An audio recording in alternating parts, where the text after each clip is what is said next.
Sa ibungkan sa iyang pisikal na kaninan, ang 29 anyos si Vicente Barcenas Campurok Uno hindi baka kay Albay, padagos manggiraray sa pagdiskarte sa buhay.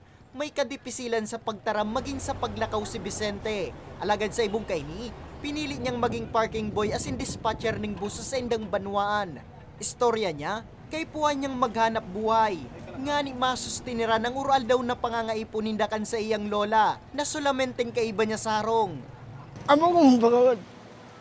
Amo kong bagawan. Umiyak. Umiyak mo ka sa sabang.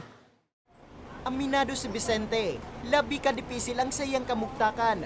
Alagad kay puwan niya subot na magsakripisyo. Urog nang may maintenance na bulong ang sa iyang lola.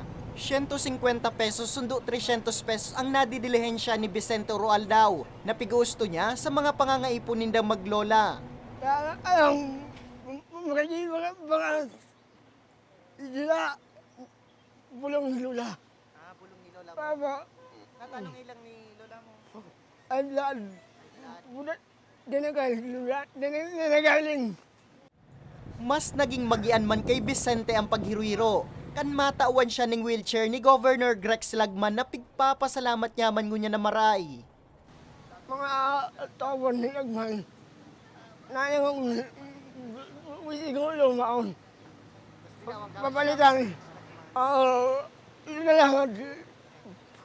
Doon ko lang salamat. Lagman. Si Darwin Asinsaldi, hanga nanggad sa tibay kang buot ni Vicente. Yun naman bilib ako sa kanyang abilidad talaga. Talagang porsigido din siya na mabuhay. Kahit ganyan yung may kapansanan siya. Mas maranyanin arog kayangkan so igwang may kumpleto ang bitis ko ano siya nanlilimos yan din nanlilimos an. Dapat mabuot iya magigakan may ano diyan may tataraon nag ano man siya magkibarkada.